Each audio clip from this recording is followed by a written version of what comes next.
Listeners who didn't wish to hear about such things should turn off their radios.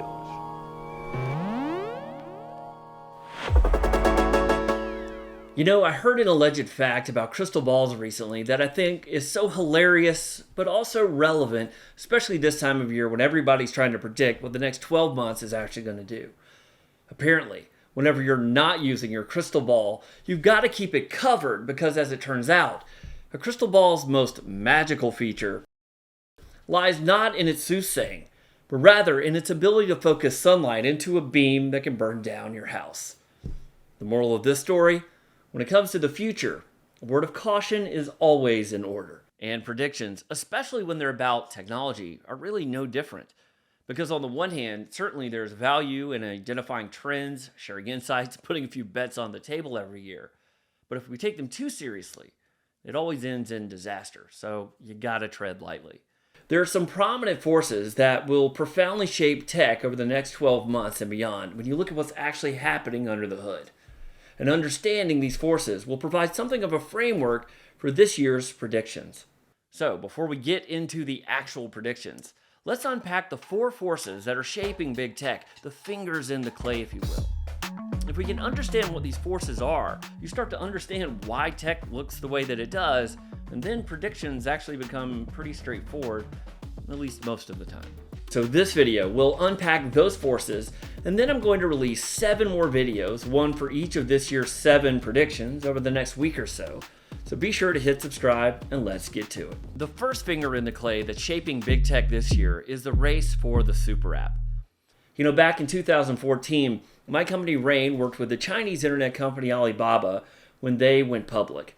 And that, of course, resulted in the largest IPO ever. And in fact, it was on that day that Jack Ma became the wealthiest man in all of Asia. It was a completely surreal time and a completely ridiculous day. Anyway, back then, companies like Alibaba were almost impossible to explain to the West because, unlike traditional apps like, let's say, Lyft or something, an app that only does one thing, Alibaba and other Chinese platforms like WeChat and others, they don't do one thing, they do everything. At the time, we simply referred to these new species of internet companies as ecosystems because their expansive and interconnected offerings, they didn't really distill down into one singular value prop. Nowadays, though, everybody knows them by a different name, Superapps, and they've become the new archetype of hyper success in big tech. Superapps. They act as this sort of thin layer of technology that connects everything to everything else. And these products, they enable everything from finding a date to ordering pizza and everything in between. And though there are many flavors of Superapps, they always have 3 things in common: social, transportation, and payments. And the first US company that successfully builds a house that has those 3 pillars within it, they're going to have a tremendous advantage. But why? What is it about Superapps that makes them so valuable? Well, first of all, you have attention. Attention is the ultimate commodity, and having an experience that links together so many disparate services under one roof means that you have more time in-app, which equates to more advertising possibilities. So if you compare Facebook to, say, WeChat has almost 3 times the time on site that Facebook does. And all of that is thanks to the horizontal nature of a Superapp.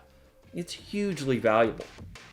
But beyond the attention and advertising, perhaps the most significant factor might actually lie in the data that's being captured, which takes us to our second finger in the clay, data capture to fuel AI. Capturing data to fuel AI is the second finger in the clay that's shaping what big tech looks like. And look, I'm sure we've all heard that quote from Clive Humby about data being oil, and of course, I agree with that. But the step-order rise of AI over the past 5 years, never mind the last 5 months, it's time to update that metaphor. It isn't oil. Data is the new uranium. The rise of AI is akin to the nuclear arms race. In the case of nuclear, it simultaneously holds the potential to destroy the world and power it. Relationship status, it's complicated. But AI has the same tensions at play. There's the potential for prosperity and destruction at the same time. And the organizations that can build and harness it first, they're the ones who are going to be able to create unprecedented growth. That's going to be a generational advantage. But when you look at a product like OpenAI's ChatGPT, this is an excellent example of how transformative these new AI systems can actually be. So for those of you unfamiliar, ChatGPT is a chat-based search system that can not only help you find answers to your questions using natural language, but can also generate entire arguments, papers, press releases, even code in a matter of just seconds. You should absolutely play with this if you haven't yet, because it's nothing short of remarkable. Every industry, every single industry is going to be completely transformed by this and similar technologies both this year and in the coming decades. It's that powerful. Google currently owns about 92% of the world's search, but with a beta release of ChatGPT, everybody could see how quickly the entire world could change. Google could be made irrelevant seemingly overnight. AI is that ultimate unfair advantage for companies that are actually able to harness it. But massive amounts of data are needed to realize this potential. And so back to Superapps, that first finger in the clay. Because these super apps, these products, they can generate data across such a broad set of features, it means that they can hyper enrich every single data point with every other data point. So you take something as mundane as a food order, it's not just a food order, but now it's a point of data that's enriched with every other thing that you do. Your health, your finances, purchase history, friends, family, location, everything. The application of these insights are absolutely endless. The hyper-enriched data is the uranium that's going to fuel this next wave of AI, and every big tech company is leaning in some way or another. So we have the race to build a super app that by extension has created a race to capture data to fuel this next wave of AI. So now our third finger in the clay that's shaping big tech is vertical integration. For centuries, companies have generated value by vertically integrating their given product or services. It's one of the oldest tricks in the book. Ford did this back at the turn of the century with cars. But big tech has taken this idea to the level of high art. So take a company like Amazon, from AWS all the way up to Amazon Basics and countless other offerings, all verticalized on top of each other. No one in the history of business has ever done this better than Amazon. And their success has become a blueprint for every other tech company, and some vertical integration is required to survive. Said differently, it's really hard to be a standalone product these days.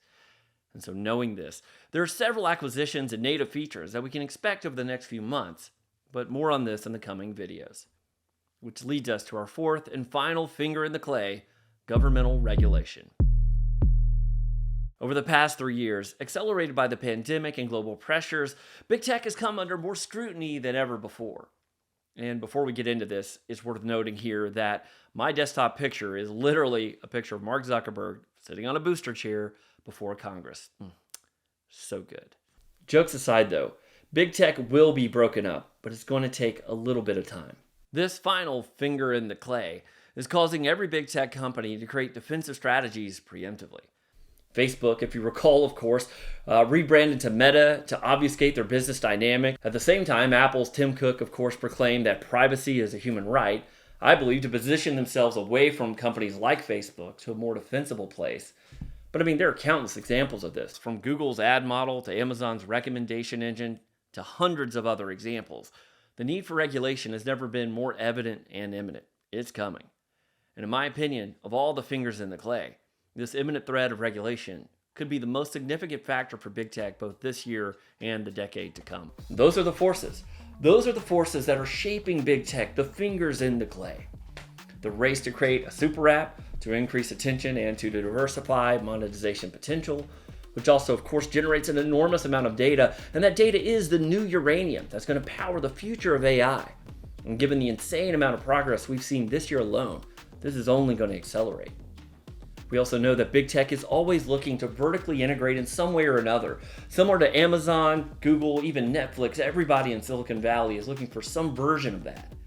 When you add to that the imminent regulation of big tech that is coming, you start to really understand where these companies might go. And so, with this groundwork in place, there are 7 predictions, as I mentioned in the beginning of the video, that I'm going to share with you about this year.